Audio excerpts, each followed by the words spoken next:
Alright everyone, welcome back. You can see here I've re-drilled these here now, and I've also just started, I thought I'd show the intermediate section here of what I'm doing.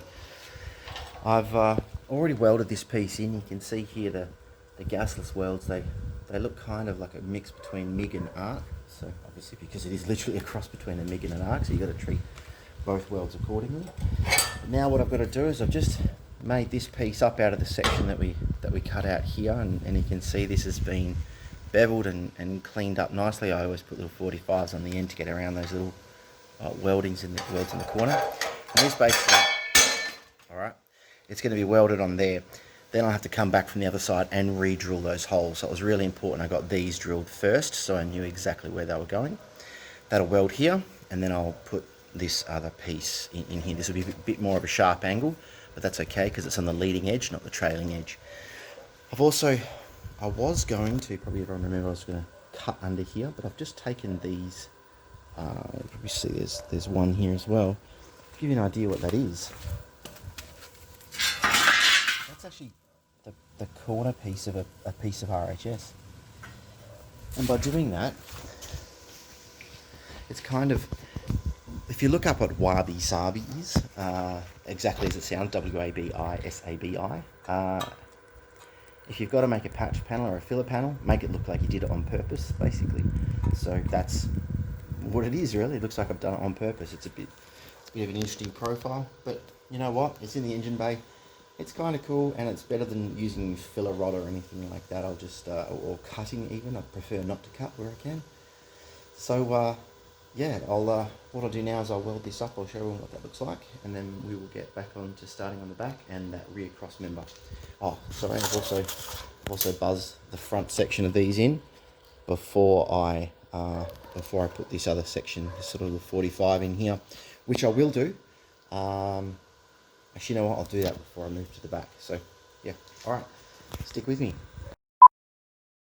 Okay, and c'est là, there we are. So we're all sort of boxed up, ready to go. I also fully welded in this side as well. I've got to obviously get under there and weld that to that, but that's okay. So yeah, now what I'm going to have to do is make up these little front sections here and weld those in, and then I'll drill those holes on from the other side as well, just so that I can start test fitting the steering box, etc., and making sure it comes together. All right, let's hop to it. A little longer than a few minutes later. Yeah, a few moments later. More like 10 minutes, an hour, I don't know. You kind of lose track. So here we are with the front sort of 45s in, welded down to here. Again on this side, that's the whole front section there is boxed in now. And you can see those sort of little pieces there. They just need a little bit of welding there underneath, but that's fine. I'll get to that. And that's the steering box in place, so we can see if I go around here, we can actually see how much further forward that's come using UNF, which is the fine threads with high tensile. And I've got a little rebuild kit for this box, but this is really nice and compact. And what I like about this is that it sits the headers, the rover headers that I've got the driver's side pipe comes out in the middle, whereas the passenger side comes out the back. So I should get enough clearance to run my exhaust around this sitting on the inside. So now I've just got to obviously get the I don't know what it's like, a U-shackle or a shackle bolt there. And if I just this is going to make a bit of noise. I'll just take that off. We can just see there it's all bolted in nicely, and it's coming together well. So now to move on to the rear. Okay, and we're at the rear. So what I want to do, remember this was going to be the center line of the axle. That's where the springs sit. So I want to get the center line of this cross member lining up with the center of this. Remember, this is under tension because all of this is bolted up and holding it tight. So that's exactly where I want it to be, and we're pretty much on the money there. So I'll need to square this up. Now you can see obviously it's hanging very precariously here, but what I'll need to do is cut and I'll need to make a web to come down to meet this and come up. So I need to put some sort of triangulation in here. And I really like this swoop at the back. So I've got to be honest, I think I'm going to keep it, but I've got to work out a way, obviously, to make this, I guess, work as properly as it should. So I'm thinking that, sorry, with the fingers again, my apologies, coming down, so when this is boxed up, I'll bring it to here, and then from here, I will fold it back. So I'll bring it and I'll fold it back here. I might come up with something here, I don't know, but again, it really mirrors what's happening at the front there. So this is the old central crossmember that sat for a body mount. I'll be using this just for my rear tie in, really, because I'm still planning on running lever shocks, but I may change the front. Lever shocks are very, very visible when they're out here, but if I do run these, I'll run them on the inside like this, or maybe even vertically like this. I'm not sure, but I at least want to run levers on the back, and I might run conventionals on the front. I'm not entirely sure because it's quite compact up there, but I'll get to that, I guess. So I guess first of all, now I've really got to mark out to this line here, cut a piece, this shape box, and then turn it back to the chassis here, similar to what I did up the front.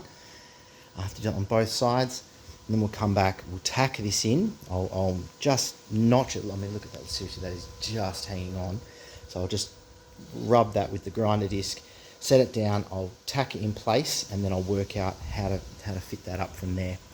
But I think that's a pretty good little bum. I'm fairly happy with that, and I think the good thing about that is that when the diff pumpkin is in, the top of the diff pumpkin will be about here. So I've got a good, 150 mil, about 6 inches. So I think it's 6 inches from the top of the pumpkin to that. So I'll be fairly happy with that. So, okay, time to make these boxes, and I'll tack these in, and I'll show you how I did that next. And we're back. Okay, so we can see here I've got this piece here welded in nicely. You can see the edge is just also tacked in. You can also see there's a bit of a splay in this chassis here. Let's see if I can line that up for you. You can sort of see how it kicks out at the bottom here. All Chevys do that. That's why it looks like it's square there, and then it looks like it's going in, but it's just the bottom rail here. So, okay, this is all tacked in. Actually, it's a bit more than tacked in.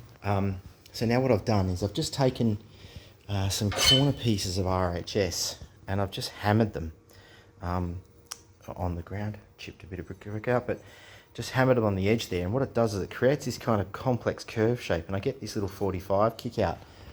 And when you put it in, it looks like that. So the idea is, watch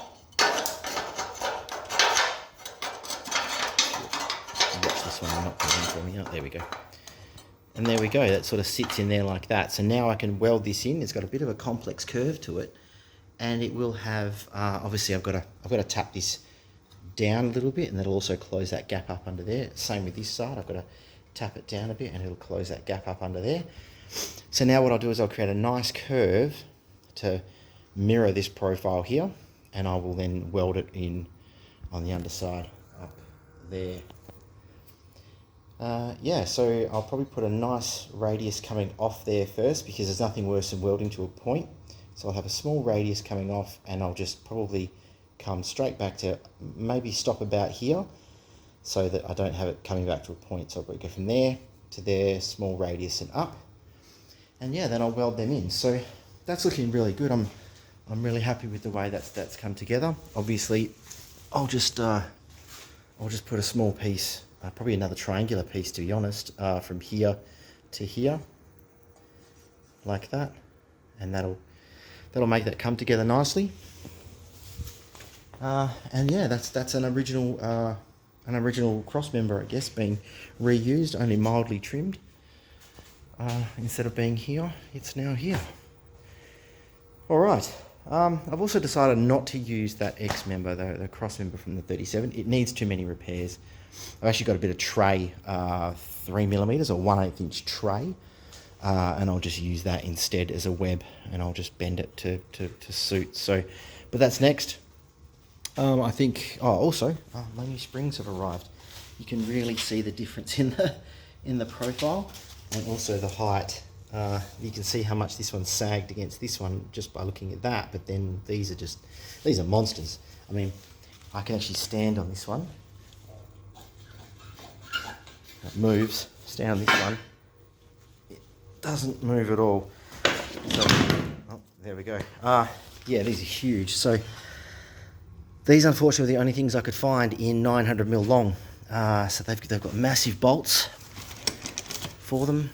These are gigantic 3/4 inch bolts, so I had to actually get some 3/4 by 9/16 bushes to slide in there, so that I can use the standard 9/16 fittings in here. So yeah, there's a fair bit going on. I'm probably going to take at least that top leaf out, maybe the top leaf and an intermediate leaf down there. Yeah. But it is what it is, and I don't mind. They're 60mm, so what I'm going to do is I'm going to get the diff. I'm going to measure the diff point centre to centre that goes over this, centre to centre, and then I'll work out exactly where these springs have to sit when I put this new piece on here. I might have to move these out ever so slightly to get them to fit. So that's that. I'll see you all next video. Thanks for watching, and remember, please like and subscribe because it helps the algorithm. Cheers, bye.